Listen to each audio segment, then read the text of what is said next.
and welcome to another video where I attempt to give you enough information where when you go to Japan you can survive and have a great time like I did. I noticed that I've been getting a lot of questions about Japan, and people have been giving me a lot of positive feedback about how much they think it will help them, and that really I really hope it does, because when you get to Japan it's a lot. But I really hope this information helps you, and I hope you also listen to the suggestions and the tips carefully. Let's get started. Let's just get right into the beginning. So there are two main ways that you can get a part-time job in Japan. Legal ways, by the way. And by mentioning legal, let me just say, you are going to Japan on an instructor visa. If you're going to teach English either with Interac or Jet or any other company, you're going on the instructor visa, work visa. You are not allowed to work anywhere outside of that instructor visa. So these are the places you can work. With another English school, like an Eikaiwa, which are usually small language schools. You can work at a business conversation school, or you can do private tutoring, which is kind of under the table payment, and it's not as major as, say, a salary based job. So you can't work at a bar, you can't work at a convenience store, you cannot work anywhere at a gas station. No, you can't do that. If they see you working there, and I don't even think anybody's gonna hire you, actually, because Japanese don't really hire people illegally. Nope, not really. But if they see you and you don't have a stamp on your gaijin card that says you're allowed to work at other places, then you'll get deported. Do you want to get deported? No. So take my advice. Do not work anywhere where your instructor visa doesn't allow you to. All right? Okay? I'll talk more about this later when I talk about my personal experience with my part-time job. Now, when I first arrived in Japan, I did not really want to work full time at a part-time job, if you know what I mean. No, that's confusing. All right, so what happens is when you are in Japan and you're working for a Japanese company, you have to understand that there's a Japanese work ethic that you have to stick to. You can't think just because I'm a foreigner I can't not work as hard as them. That's not how it works in Japan. If you work at a Japanese company, you have to work hard. So that means if tell you to come into work on this day, you have to come in. If you don't, you lose your job. Do you want to lose your job? So I didn't want to do that for the first year. For the first year, I kind of just wanted to relax, travel, get used to the country, try and learn Japanese. That never happened, but I tried. And, not really work like I ended up doing for the last 3 years. And it was actually easier for me. So you don't really have to worry about finances in the first year. Okay, that's the truth. The salary that you will get from Interac is enough to survive on for the first year, because you're not going to pay city tax, and you're not paying any of the other, what were the taxes? City tax, and I think it was just city tax. It was city tax. You're not paying pension if you get pension exemption. I have a video about that. You'll be paying health insurance, but it won't be as high as it was in the second year. Yeah, because basically my budget for the first year was food, bills, light bill and light bill and gas bill, rent, and health insurance, but it wasn't that much. In the second year now, that's when you really need a part-time job. So what I suggest for the first year is what I did, which was just get private tutoring. Do private tutoring, get private lessons, and you can do that by using Hello Sensei. So that's what I use. It's a website where you sign up, you create a profile, a teaching profile, and then students review other teachers' profiles, and if they like you based on the price per hour that you might put and your location, then they'll select you and you guys can meet and do private lessons.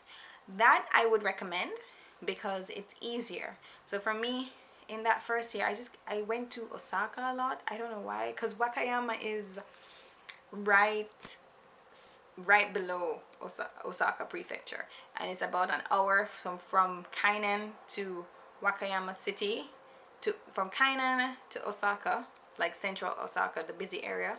It was about 1 hour and 20 minutes. So it was like no big deal for me. So I'd go there often. And what I would do is get private lessons in Osaka. So even though I was based in Wakayama, on my profile I would put that I could teach in Osaka area.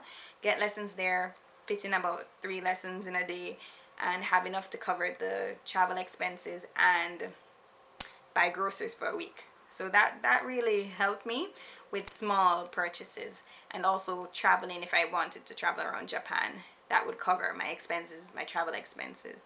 So I did that for the first year, and it was good. So I do recommend that you can sign up with Hello Sensei and create your profile. I wouldn't overcharge for, so there's a section where you can put how much per hour. Since you have a job with Interac and this is just a little like spending change that you'd like, my recommendation would be for an hour-long class, 2,000 yen to 1,500, and that will kind of attract more people to do lessons with you. And the lessons are super easy. They're not teaching class lessons.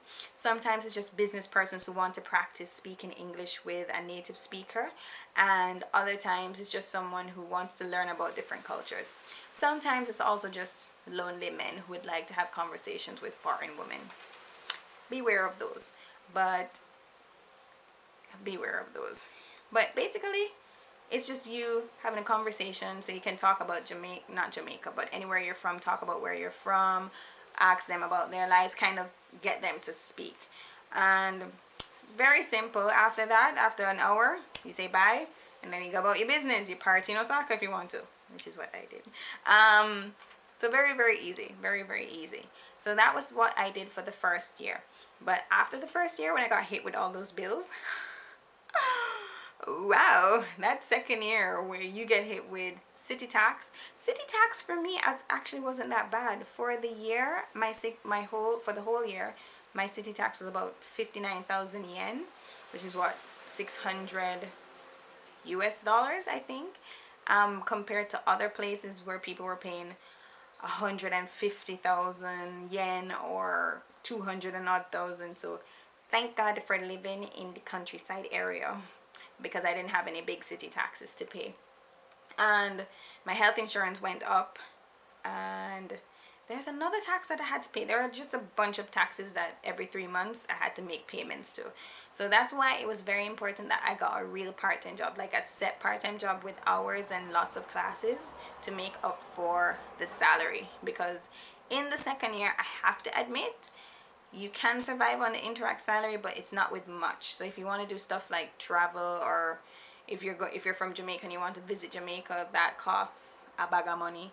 And so having a real part-time job helps. And now we come to the part where it's very important to network. Networking is very important. And it's important to network with people from different countries, other foreigners. But if you want to find a job, it's most important to network with the other Jamaicans in the area. Trust me, because they're hustling out there. If they've been there for a couple of years and they know what to do, and they will be able to help you. So when I arrived in Wakayama, there was already a Jamaican living there. Big up yourself, Sharmali. And she was working part-time at a small Eikaiwa A to B. My favorite place in the world. I miss you very much, Mama and Papa San. So she was working at A to B, and she heard that one of the teachers were leaving, and one of the teachers was leaving. So she was like, hey, they're looking for a teacher. If you want, you can come in. And I was like, perfect. So I went into the interview. It was just Papa San talking to me, wondering what I can do, where I live, which school I taught with, which was very important for this job, because the parents who sent their children to A to B were more impressed by your potential teaching ability if you taught at a prestigious high school. So my high school that I taught at Kainan was one of the top three high schools in Wakayama. Big up yourself, Kainan. So when they heard I was teaching at Kainan, they were like, oh, we want you immediately. Come and start work on Monday. So I started work on Monday. Easy cheesy. I had to, of course, take this to the immigration's office in Wakayama and get it stamped with this as proof of permission to work at A to B. And that was an easy process. I emailed Interac, told them I had this job opportunity. They asked me a few questions and they sent me a document. Then Papa San from A to B had to give me another document. Then Papa San took me to the immigration's office where we gave them all the documents and got this stamp. So I was legally working part-time at an AKI while working at Kainan, while working at my high school, which worked out very well because then if the teachers knew that I was working there, and so they didn't think I was kind of illegally working somewhere else. They knew Interac approved of it. So once you have everything done legally, you don't have to worry about immigration deporting you or anything. So that's the important part. You must remember that you're on an English instructor visa, so you can't work outside of that. Always find a part-time job that Interac approves of, and you won't have any problems. Okay, so I worked there, and let me tell you about this job. Very wonderful. I loved it, teaching to babies from 2 years old up to adults.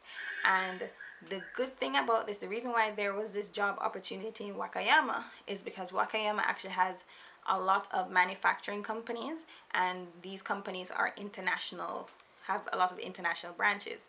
So for example, there was a Cow Corporation, which is one of the biggest corporations, manufacturing companies in Japan. They have different factories all in about 3 prefectures: Tokiji,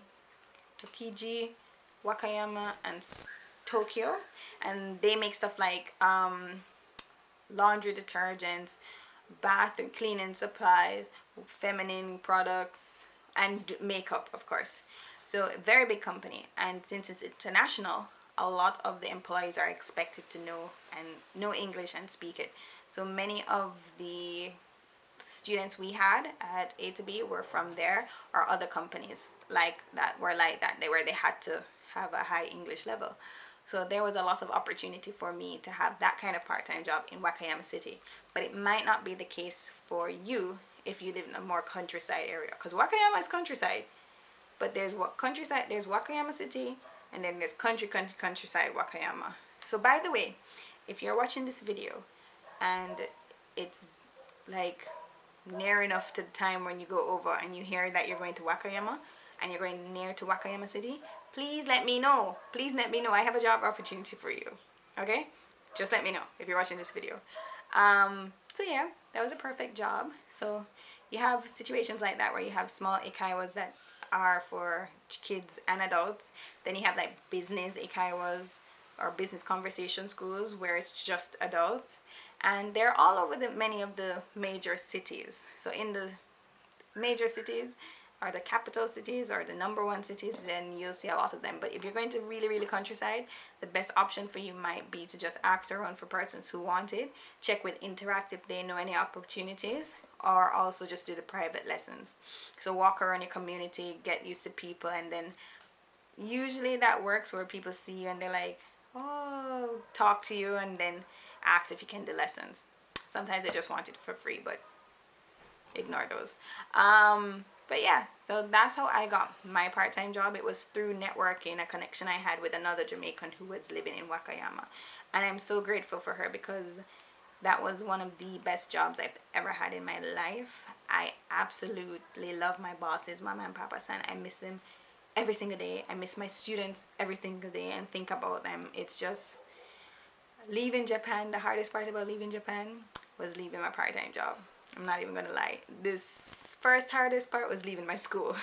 Leaving my school, but you know, such is life. But anyways, so that's another way to get a part-time job, through networking. And it usually works out pretty well. But so just ask around. So before you leave, if you want to get a part-time job as soon as you land, unlike me who waited a year, then you can go ahead and try and make connections before you leave. Check Facebook groups for the area, for the prefecture area, for where you're going, and see for foreigners who live there and see what it's like. That's what I suggest you do before you leave. If you want to get a part-time job as soon as you arrive, make connections as quickly as possible before you land. What you can also do is do your own research. So check the area, see if there are any eikaiwas or eikaiwas language schools or small language conversation cafes, and then just walk in and try and get a job. Because while I was at A to B, some people actually did that, because we had exchange students who went to the University of Wakayama from different countries, exchange students. And some of them would just walk in and say, "Hi, do you need a teacher?" And then Mama and Papa San would be like, "Sure." And ta-da, they just got the jobs. So see if you can walk around, especially the major city that you're near. If it's within like a 20-minute or a 10-minute train ride distance, go to the major cities, see if there are different conversation cafes, and make those connections. Just walk in and make those connections with them, and it might work out in your favor, so don't give up. For other part-time opportunities, you can also check Gaijin Pot. Gaijin Pot is a good research for foreigners living in Japan. It's just that some of the resources are limited, and a lot of the postings there are for major cities, but there are opportunities there. You can check Gaijin Pot for more information on like housing and different jobs too. So if you decide you don't want to work with digital I'm so Jamaican. If you decide you don't want to work with Interac anymore, you can check Gaijin Pot for other job opportunities, but also for part-time ones. I think other job opportunities are more available than the part-time ones on Gaijin Pot. Yeah, I guess that's it. Those are the tips to try and get a part-time job. Very important to make friends with people in the area, and especially ones friends with persons who have been there for a really, really, really long time. Other foreigners who have been there for a really long time, they would have the most useful information about resources, not just for getting jobs, but everything else.